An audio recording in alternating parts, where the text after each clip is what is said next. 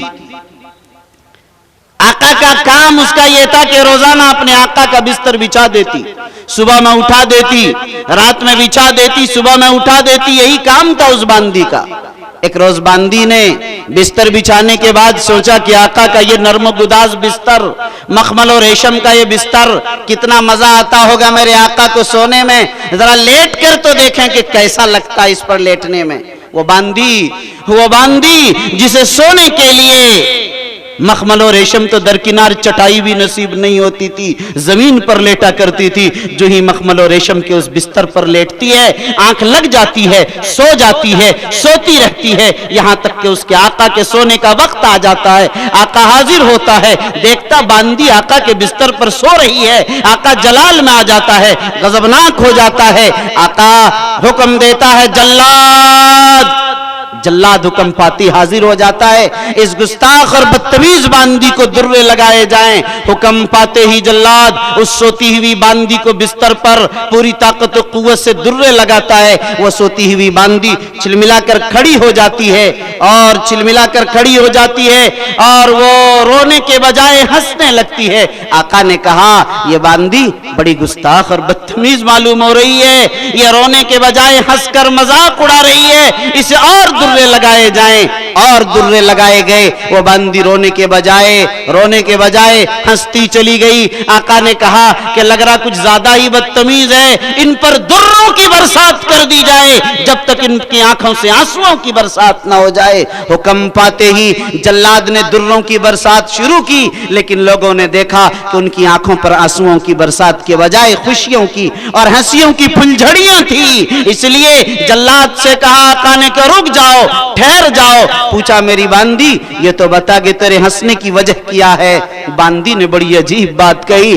باندی نے کہا ہے میرے آقا مجھ سے میرے ہنسنے کی وجہ نہ پوچھ، اگر میں نے اپنے ہنسنے کی وجہ بتا دی تو تمہاری آرام اور راحت کو آگ لگ جائے گی، تمہارا شیش محل تم پر آرام ہو جائے گا، تم اپنے بنگلوں کو چھوڑ کر جنگلوں کی راہ اختیار کر لو گے۔ خدا را اے میرے آقا مجھ سے میرے ہنسنے کی وجہ نہ پوچھ۔ آقا کا اصرار بڑھتا گیا، باندی ان ضرب میں اور اس سخت قسم کی دروں کے ضرب اور پٹائی میں اپنے ہنسنے کا راز تو بتا۔ باندی نے پھر وہی دہرایا، لیکن جب آقا کا اصرار غالب آ گیا باندی نے کہا میرے آقا لو سنو، میرے ہنسنے کی وجہ صرف اتنی ہے کہ میں نے دیکھا کہ اس بستر پر تھوڑی دیر جب سونے کی سزا آقا اس طرح دے سکتا ہے تو میرا آقا جو اس بستر پر سالوں سال سے سو رہا ہے، اس آقا کا آقا احکم الحاکمین کل قیامت اور میدان محشر میں اسے کتنی سزا دے گا۔ اس پر میں ہنس رہی۔ انسان سوچتا ہے کچھ اور ہو جاتا ہے کچھ۔ بلال حبشی نے بھی سونے کا تصور بھی نہیں کیا تھا، وہم و گمان اور خیال بھی نہیں تھا۔ بلال جو ہی ٹیک لگاتے ہیں، بیٹھتے ہیں، پیر پھیلاتے ہیں، آنکھ لگ جاتی ہے، سو جاتے ہیں، سوتے رہتے ہیں، فجر کا وقت آ جاتا ہے، آقا بھی سو رہے ہیں، صحابہ بھی آرام فرما ہے، بلال نگراں بھی سو رہے ہیں، اس طرح پورا کا پورا مدرسہ سو رہا ہے، سبھی سوتے رہے۔ فجر کا وقت آ گیا، سورج طلوع ہو گیا، سورج کی کرنیں سب سے پہلے رخ مصطفیٰ صلی اللہ علیہ وسلم پر پڑتی ہیں۔ آقا بیدار ہو جاتے ہیں، N Bilal N Bilal N Bilal, اور بلال کہاں چلے گئے؟ بلال ڈر کے مارے آنکھ کھلتی ہے، سہمے ڈرتے ڈرتے اے میرے آقا جس ذات احکم الحاکمین نے آپ حضرات کی آنکھوں میں نیند دی تھی اسی ذات احکم الحاکمین نے میری بھی آنکھ میں نیند دے دی۔ میرے بھائیوں، پھول پور کے سرائے میر کے اعظم گڑھ کے مسلمانوں، آپ کہیں گے کہ اس ذات کی آنکھ کیسے لگ جائے گی جو تو دنیا کو سوتے ہوئی دنیا کو جگانے آیا تھا، اقیم الصلاۃ وآتوا الزکاۃ کا پیغام سنانے کے لیے آیا تھا، جو سوتی ہوئی قوموں کو بیدار کرنے کے لیے آیا تھا۔ لیکن میرے بھائیوں، میں کیا کہوں، میں کیا کروں؟ اگر میں کہہ دوں کہ آقا کی نماز فجر قضا نہیں ہوئی تو ابو داؤد شریف اور موطا مالک کی روایات کی تکذیب لازم آتی ہے، اور اگر کہہ دوں کہ آقا کی نماز قضا ہوئی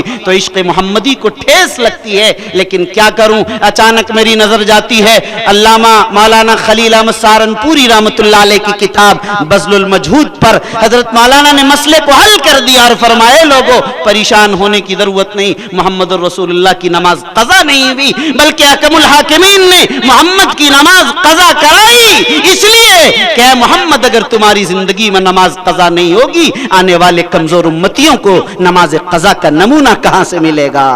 یہ ہے لقد کان لکم فی رسول اللہ اسوۃ حسنہ۔ آقا کی زندگی میں ہر پہلو سے نمونہ موجود ہے، ہر پہلو سے، غریب ہو، امیر ہو، پڑھا لکھا ہو، جاہل ہو، تاجر ہو، کاشتکار ہو، کسی طبقے سے تعلق رکھنے والا، وہ 100% بدرجہ اتم آقا کی زندگی میں اپنے نمونے کو پا لے گا۔ اس لیے میرے بھائیوں، آپ حضرات بیت العلوم سرائے میر کے اس عظیم الشان اجلاس میں جمع ہیں اور اپنے پیر و مرشد حضرت مولانا مفتی احمد اللہ صاحب پھول پوری دامت برکاتہم العالیہ کی خدمت میں آپ حضرات تشریف فرما، اور اس ادارے کو، جس چمن کو گل گلزار بنایا تھا، ان کے والد محترم ہم سب کے پیر و مرشد حضرت مولانا مفتی عبداللہ صاحب پھول پوری رحمت اللہ علیہ نے آج اس چمن کی زیارت کے لیے اور اس کی کارکردگی کے لیے آپ حضرات تشریف فرما ہیں اور اپنی آنکھوں دیکھ رہے ہیں۔ اس لیے آج یہاں سے وہ پیغام لے کر جائیں کہ ادارہ علم معرفت کا سنگم ہے، آپ کا دل بھی علم اور معرفت دونوں سے لبریز ہو، جہاں آپ کا تعلق ہے وہاں اللہ والوں سے تعلق ہو، تاکہ آپ کا قلب اللہ سے جڑ جائے، آپ کا رشتہ خدا سے مضبوط اور مستحکم ہو جائے، سرکار دو عالم صلی اللہ علیہ وسلم کی محبت آپ کے دل میں جاگزی ہو جائے۔ جب عشق محمدی کے اندر آپ آ جائیں گے اور آپ کا قلب اس کے ذریعے معمور ہو جائے گا، یقین مانیے دنیا کی رنگینیاں، دنیا کی بقلمونیاں، دنیا کی چمک، دنیا کی دھمک، دنیا کی عیش، دنیا کی عشرت، دنیا کی پریشانی، دنیا کی راحت اور یہ دنیا کی ساری دوڑ بھاگ اور تگ و دو جو دیکھ رہے ہیں، جو دنیا اور دنیا اور دنیا ہے، خدا کی قسم یہ سب پیچھے رہ جائے گی۔ اللہ جب آپ کے قلب میں آ جائے گا، دل میں آ جائے گا، دماغ میں آ جائے گا، جسم میں آ جائے گا، آزا اللہ اللہ کرتے رہیں گے۔